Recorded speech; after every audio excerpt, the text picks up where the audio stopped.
ഈ LDF കൗൺസിലർമാർക്കും പരിക്കുണ്ടെന്ന് പറയുന്നുണ്ടല്ലോ.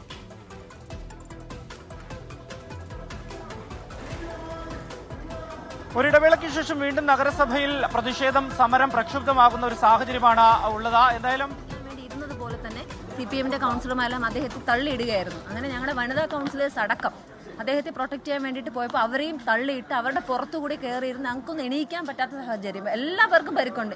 ഞങ്ങളെയൊക്കെ പുറത്തുകൂടെയാണ് ഈ പുരുഷ കൗൺസിലർമാരടക്കം പുറത്തുകൂടെ വന്ന് വീണിട്ടുള്ളത്.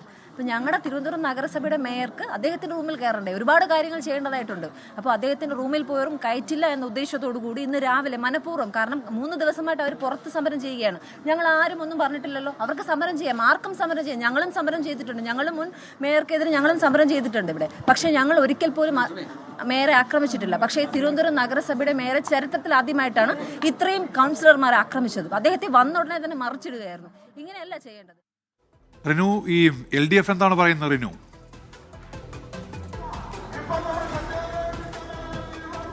ഈ സമരം വലിയ രീതിയിൽ ശക്തമാക്കി മുന്നോട്ട് കൊണ്ടുപോകും എന്നുള്ളതാണ്. എന്തായാലും ഈ നഗരസഭയ്ക്കുള്ളിൽ ഇപ്പോൾ കൗൺസിലർമാരും മേയറും മാത്രമല്ല, മുൻ വിദ്യാഭ്യാസ വകുപ്പ് മന്ത്രി വി ശിവൻകുട്ടി, അതുപോലെ തന്നെ കടകംപള്ളി സുരേന്ദ്രൻ, CPM-ന്റെ ജില്ലാ സെക്രട്ടറി വി ജോയി എന്നിവരും ഉണ്ട്. സമരത്തിന് നേതൃത്വം നൽകിയവർ ഈ സമരപ്പന്തലിലായിരുന്നു. കഴിഞ്ഞ ദിവസമാണ് അവർ നിരാഹാര സമരത്തിലേക്ക് പോയത്, സുഗതനെ പുറത്താക്കണമെന്ന് ആവശ്യപ്പെട്ടുകൊണ്ട്. എന്തായാലും BJP ആരോപിക്കുന്നത് മേയറെ ഉൾപ്പെടെ ആക്രമിക്കുന്ന ഒരു സാഹചര്യത്തിലേക്കാണ് ഇപ്പോൾ LDF പ്രവർത്തകരുടെ ഭാഗത്ത് നിന്ന് ഒരു ഇടപെടൽ ഉണ്ടായത് എന്നുള്ള ഒരു ആരോപണം കൂടി ഉയരുന്നുണ്ട്. എന്തായാലും സമാധാനപരമായിട്ടുള്ള ഒരു സമരം നടത്തും എന്നുള്ളതാണ് LDF ആദ്യഘട്ടത്തിൽ ഒരു പ്രഖ്യാപനമൊക്കെ തന്നെ നടത്തിയത്. പക്ഷേ ഇപ്പോൾ ഒരു വലിയ പ്രതിഷേധത്തിലേക്ക് നഗരസഭയ്ക്ക് അകത്തേക്ക് കൗൺസിലർമാർ പോയിരിക്കുന്നു. മെഡിക്കൽ കോളേജ് കൗൺസിലറായിട്ടുള്ള സിന്ധു, അണമുഖം വാർഡ് കൗൺസിലറായിട്ടുള്ള വീണ എന്നിവർക്ക് ശാരീരിക ബുദ്ധിമുട്ടുകൾ ഉണ്ടായി. അതിനുശേഷം ആശുപത്രിയിലേക്ക് കൊണ്ടുപോവുകയും ചെയ്തിട്ടുണ്ട്. പക്ഷേ ആശുപത്രിയിലേക്ക് കൊണ്ടുപോകാൻ ഒരു വാഹനം പോലും നഗരസഭയിൽ നിന്ന് ലഭിച്ചിട്ടില്ല.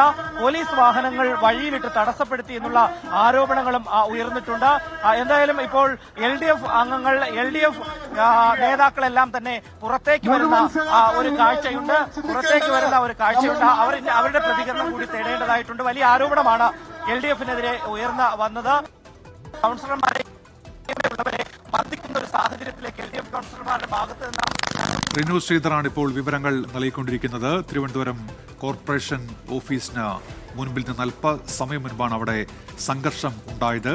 കാപ്പ കേസുമായി ബന്ധപ്പെട്ട് ജയിലിൽ കഴിയുന്ന R സുഗതൻ, BJP കൗൺസിലർ, അദ്ദേഹത്തിന്റെ രാജി ആവശ്യപ്പെട്ടുകൊണ്ടാണ് LDF-ന്റെ പ്രതിഷേധം അവിടെ നടക്കുന്നത്. കോർപ്പറേഷൻ ഓഫീസിന് മുൻപിൽ അവിടെ റിലേ സത്യാഗ്രഹ സമരമുണ്ട്.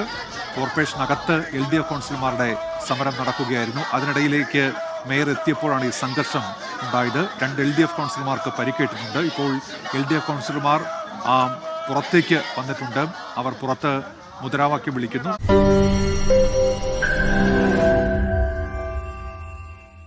ലോകത്തെവിടെയായാലും ഏത് സമയത്തും 24 വാർത്തകളും ഓഗ്മെന്റഡ് റിയാലിറ്റി പാക്കേജുകളും എക്സ്പ്ലെയിനറുകളും വിശദമായി കാണാൻ ഞങ്ങളുടെ YouTube ചാനൽ നിങ്ങൾക്ക് സബ്സ്ക്രൈബ് ചെയ്യാം.